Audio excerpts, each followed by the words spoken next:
ಮನೆಯವ್ರಿಗೂ ಸ್ವಾಗತ. ಇವತ್ತು ತಂಪಾದ ಟೇಸ್ಟಿಯಾದ ಸಿಂಪಲ್ ಆಗಿ ಕಾಮಕಸ್ತೂರಿ ಶರ್ಬತ್ ಮಾಡ್ಕೊತಾ ಇದ್ದೀನಿ.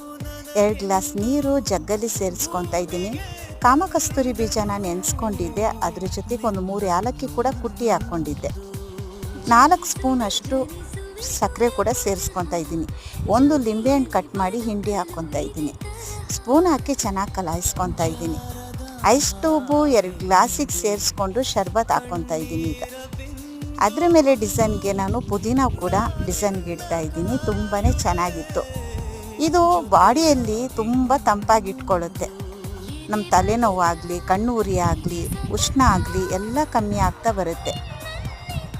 ಕತ್ತಿನ ಭಾಗದಲ್ಲಿ, ಹೊಟ್ಟೆ ಭಾಗದಲ್ಲಿ ಇರುವಂಥ ಬೊಜ್ಜು ಕೂಡ ಕರಗುತ್ತೆ. ಕಾಮಕಸ್ತೂರಿ ನೋಡೋದಕ್ಕೆ ಚಿಕ್ಕದೆ, ಸಿಂಪಲ್ ಆಗಿರೋ ಅಂಥ ಶರ್ಬತ್ತು, ಆದರೆ ಅದ್ಭುತವಾಗಿ ದೊಡ್ಡ ದೊಡ್ಡ ಕೆಲಸ ಮಾಡುವಂಥ ಕಾಮಕಸ್ತೂರಿ ಇದು.